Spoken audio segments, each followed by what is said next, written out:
the White House for a meeting with President Trump. And in that meeting, we covered very many subjects. The first part of our meeting at the White House was in the Oval Office, and most of that was actually televised, so I needn't take you through that. But before the press was allowed in, again, he was very inquisitive about how the situation in our country, what are the threats that we have to worry about, and how are the other countries around ASEAN, Asia Pacific reacting to what's going on in West Philippine Sea. He asked us many questions about the situation, including the status of the different militaries around the area. So we had a we covered a great deal of ground. Now I think I can already tell everyone, as it's come out already, that we managed to bring down the 20% tariff rate for the Philippines to 19. Now 1% might seem like a very small concession. However, when you put it in real terms, it is a significant achievement. There's more to be spoken about with the United States concerning the tariff rates and our trade deals. So that I think is so we have a 19% rate coming from for imports coming from the Philippines into the United States. And however, comparatively speaking, we are still doing more. They told us that it is because of the special relationship between the Philippines and the United States. So that's the gist. I'm sure you have questions about it, and I will open the floor. But before we get to that, I have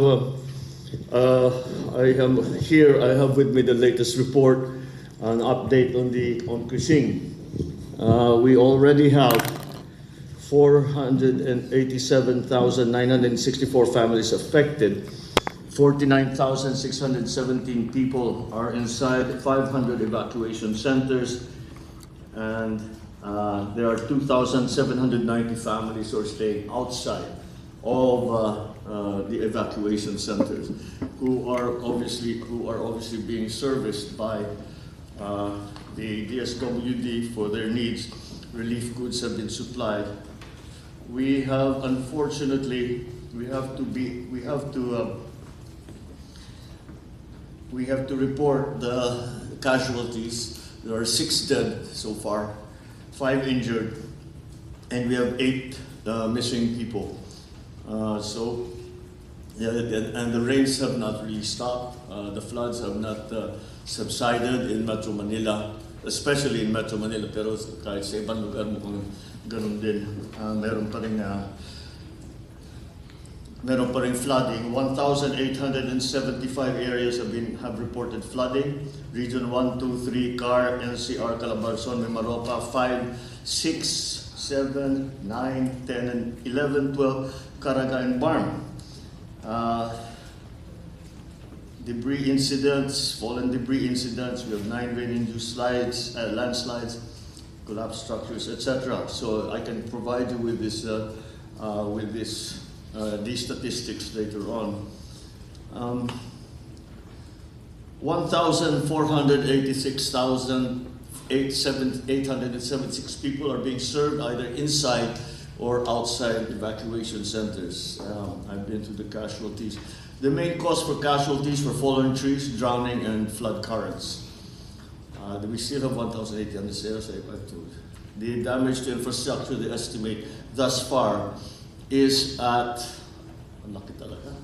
4,7,442,667 and 75 centavos pa. But that is the estimate as of now. As you all know, ano lang yan, that is still the immediate, the incident is not yet over. So loss to agriculture is estimated now at 134,655,000 pesos. Mimaropa alone is already 113 million in terms of losses. So we have been watching it from the start since we have left. We spent most of the morning going through this to try and make sure mukha naman magandang response ng mga teams natin.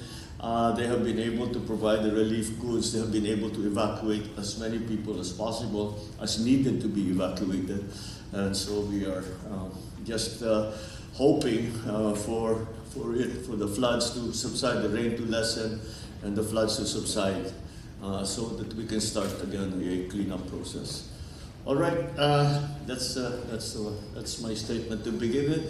I'll open the floor to questions. Yes. Good afternoon, Mr. President.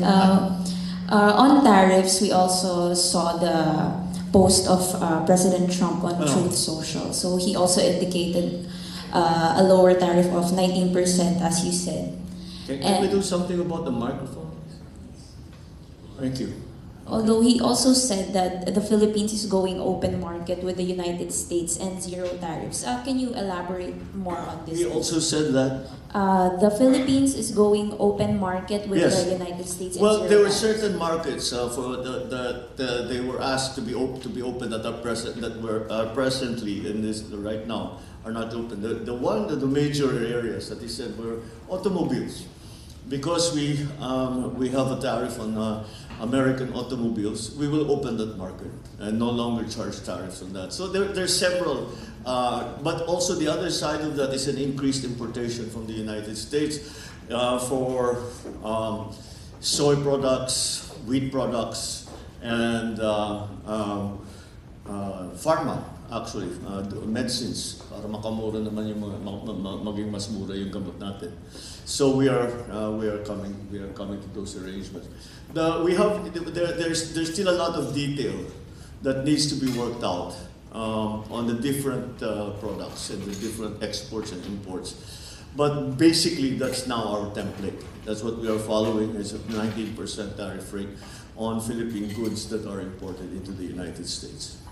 But Mr. President, isn't the Philippines getting the shorter end of the stick here by having still higher tariffs from 17%? It's still higher.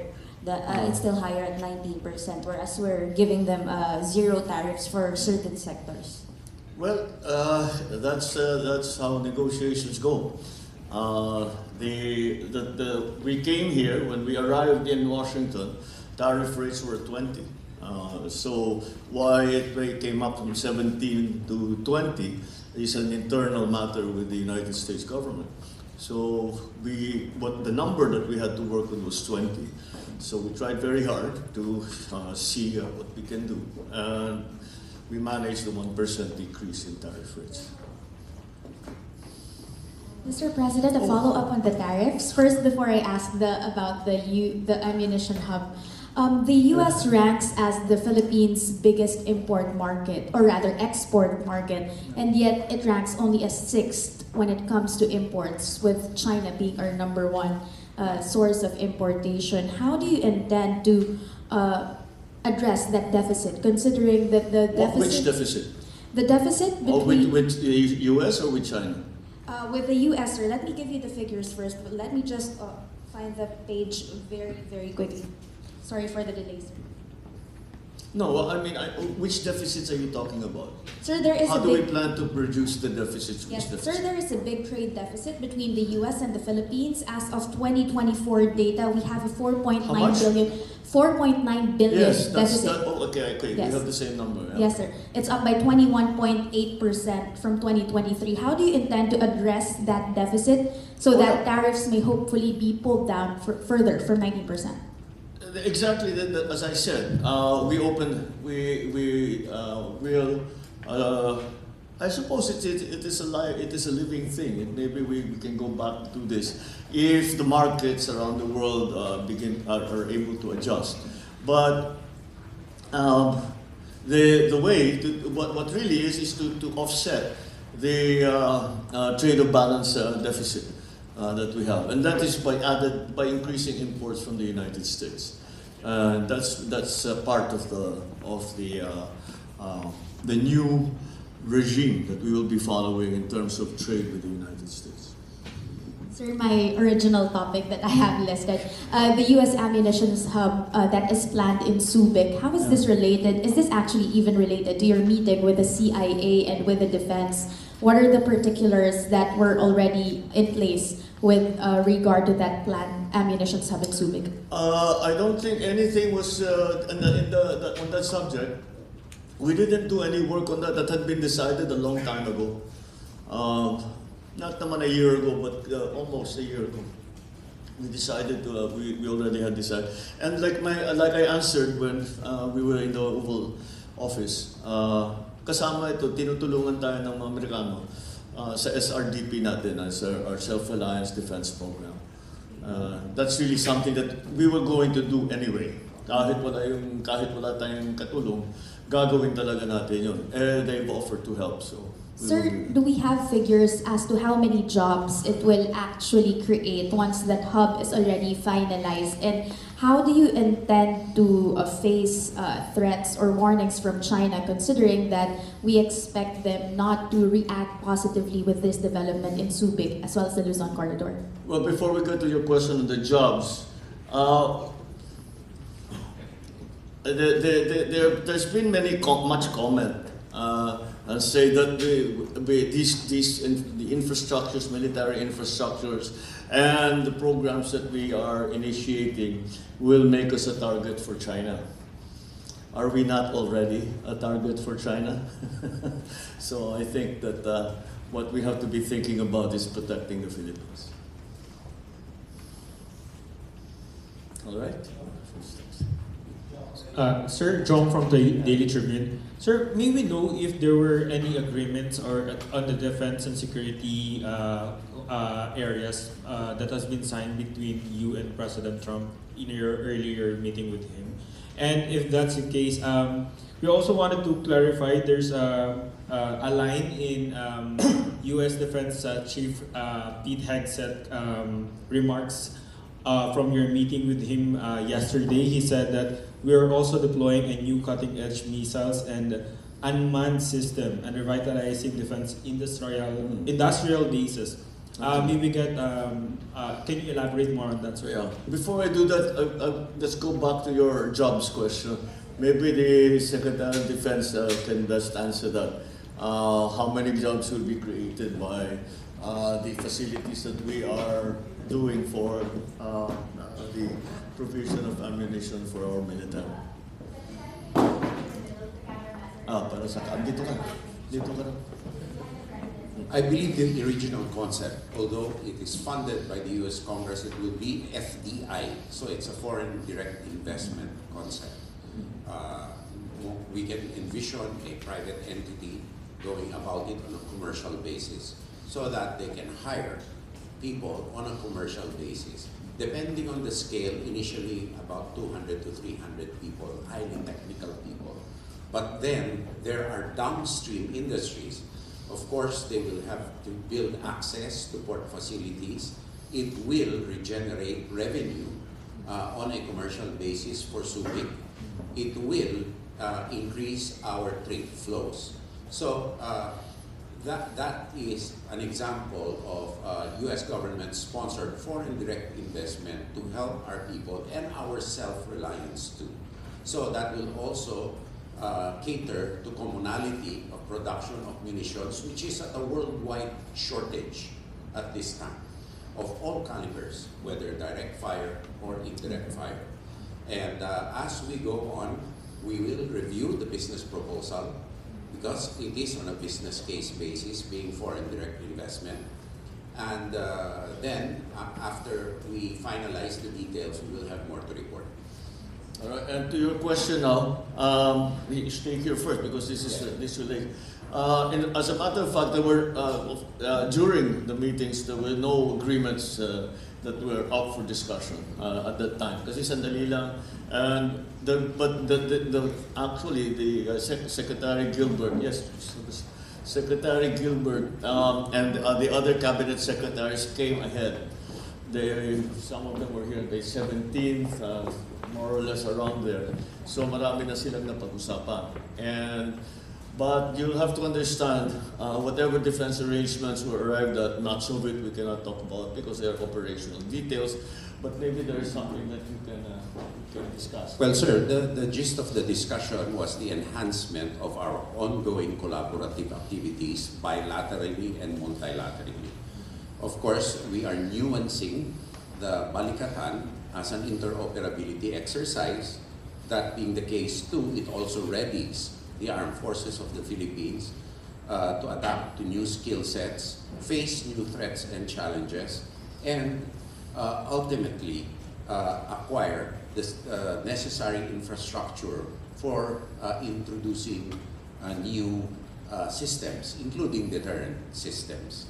And so this is a major part of the takeaways from this trip, the enhanced cooperation, including assurance of support for our continuing modernization of the military, our armed forces through the Philippine Security Sector Assistance Roadmap and the Philippine Enhanced Resiliency Act. And we're very thankful for the continued advocacy of the Trump administration for it in connection with the US legislature under the leadership of President Marcos.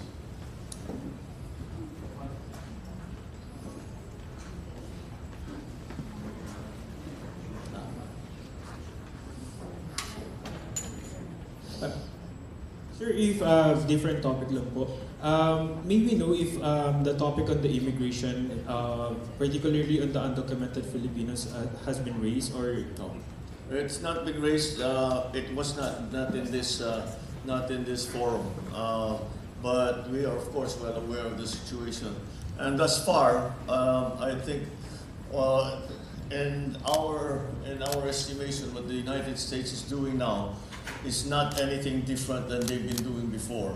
Ito yung mga may record o yung mga wanted o yung mga convicted, lalong-lalo na kung sila ay illegal, TNT sila, yun ang mga pinapauwi nila.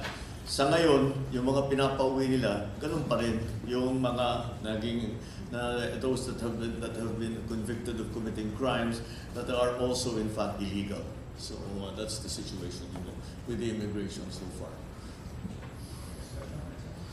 Sir, good afternoon. Sir, E.S. Bersamin mentioned that you were dismayed with the preparation of or putting of tarpaulins days before your SONA. Can we have more details about that, sir? Well, it was a surprise. I only found out early this morning when I got up. That's what they're doing, and that's why I fully agree with what has been done. That's highly inappropriate, and I suppose. Or may utos sila na maglagay kayo ng kung saan, hindi na nasabi, bahala nga, ba't pa kayo maglalagay dyan? So the order didn't go out, but it has now. We say just paubayan nyo na muna yan, ayusin nyo na muna yung ating response crisis. So, yeah, that is an unfortunate misjudgment on their part, but we've corrected it, and I trust it will not happen anymore. But, sir, may we know where are we or where are you in terms of the preparation of SONA? It's already on Monday, so gaano po ba kahaba yung ine-expect natin? No. How different is this SONA from your previous SONA? Well, they're all a little different from each other, no, but they will be different. Because the situation, you remember, it's a State of the Nation address. And the state of the nation today is different from what it was last year and the last year before that. So, it of course necessarily will be different. We will be talking about mainly the same things about the social projects of the government for people in need. We will talk talk about the programs that we are going to that we have initiated and will continue to promote and endorse as we until the end of, certainly at the very least until the end of this term. Hopefully, it will continue after my term. So that's what we expect from the SONA. How far along are we? Well, when I knew that I was coming to the United States to meet with President Trump, then I cleared my schedule, and I said we're going to lose 4 days, so we have to make it up. So I cleared my schedule. I've been working very hard on it. As soon as I get back, we'll be working on it again. But I think we'll be there. We'll be back Wednesday evening. We'll start work on it Thursday. I'm sure we'll work on it over the weekend. So mahabol namin yun. I think we'll be all right, because what we have already written is substantial in terms of the SONA is about 80% written. So konti na lang fine tuning. Pahabol lang po on other issue. Related po sa typhoon, may we know kung bakit po na-approve yung request ni Secretary John Vic Remulla na siya na yung mag-announce ng suspension of work and classes? Ano po yung wisdom dun sa DILG? So that dissemination of information is better. As is very simple. Because if there's ganun yan, kasi halimbawa ikaw it affects you. Where do you go? Which website do you consult? Where do you? So pagka ganito, basta sinabi na, the SILG will make the announcement, and that is what's wala nang fake news, yun na yung katotohanan, yun na yung totoo. So it's just simple. It's just to make things clearer, because sometimes nagkakaproblema because hindi naman malicious, misinformed lang. Tapos pinopost, sinusundan ngayon ng tao, mali naman pala. So we're just trying to improve that system. On the? Oh. Sir, Secretary Remulla has been drawing flack for how he actually tweets or posts his statement. In the words of netizens, it's too informal. Medyo pa-joke po kasi yung sabi niya. Have you advised this on his matter? What do you make out of these criticisms? And go ahead, sir.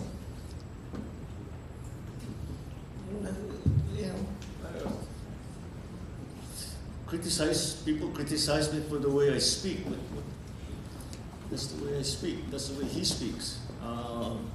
As long as he gets the message across, that's what it's for. That's what all of these postings are for. He gets some information across. And as long as he achieves that, then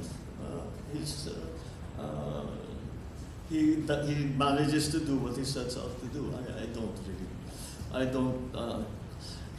am not a I'm not exactly a judge of how do you say literary style. I don't know how you want to put it. So that's really, I would consider that out of my purview. Good afternoon, Mr. President. As you assess the administration this year, as we will hear on Monday in your address, and given your consistent performance review, are there changes, or what are the changes you want to make, and can we get an update on the performance review, sir? Wait for the SONA. Ikaw naman. You'll steal my thunder. Mawawala yung ano ko. Well, wait. And then, like I said, hindi pa naman tapos. So, but I think that everything all that we need to impart to the people will be in the SONA, in the speech in the SONA. Yeah. Yes, sir. Sandra po from GMA7. Mr. President, there was mention of U.S. assistance, especially the armed forces of the United States helping us with the relief operations. Yeah.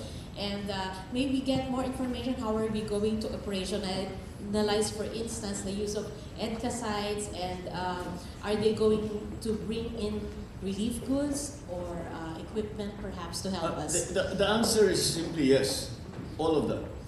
As a matter of fact, Admiral Paparo, the commander of the Indo-Pacific Command of the United States, left early upon our suggestion na makabalik na siya para maumpisahan na ang pagdala ng tulong para sa ating mga naging biktima dito sa Krising. And I know that I think he spoke to Secretary Gilbert this morning and last night, and sabi na nag-isa na. So maybe you can feel fleshed out. The EDCA sites that are up and running, mainly Fort Magsaysay, do contain relief goods already repositioned. Now, what we need, as of this time, not yet, but we foresee, because of the merging of the two tropical depressions and the incoming monsoons, that we will need their assistance in terms of airlift and other capabilities. And so Admiral Paparo is coordinating with General Bronner, our J3, and the Indo-PACOM's J3 operations are already coordinating so that the needed capabilities are brought in. But I repeat that there are relief goods in place already that have been prepositioned by the U.S. government. Now, it is the mobility assistance that we do need.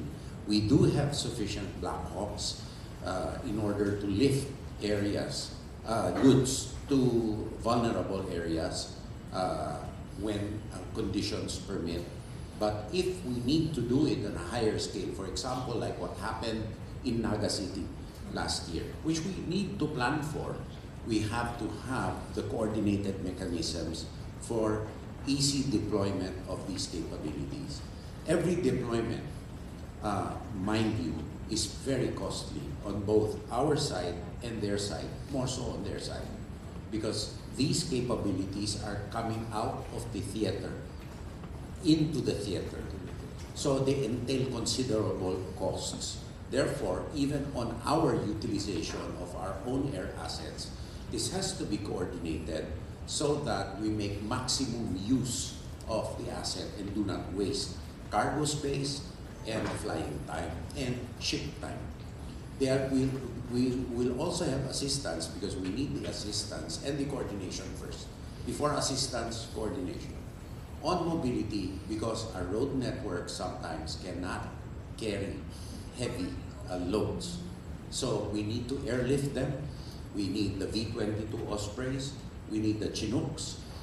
If ever there comes a time, which we anticipate because the rains will come, that we will need a coordinated response. So that needs advanced planning, hence Admiral Paparo's return to Hawaii and General Bronner's constant communication with him. If you remember, when I visited the repacking plant, if you want to call it that, of the DSWD, we were saying that ready already when we first I first came into office, the reserves in terms of relief food packs was 500,500,000. That has now been increased to 3 million. And I bring it up only to further illustrate how EDCA is being used for HADR. And yung iba dun sa 3 million na food packs, dun naka-istasyon na yan sa EDCA areas. Those, especially those in the most vulnerable areas for typhoons and for flooding, and also of course ngayon we have to worry about Canlaon, we have to worry about yung pagputok ng bulkan, so those incidents as well, and any other incidents that may come up that we cannot predict.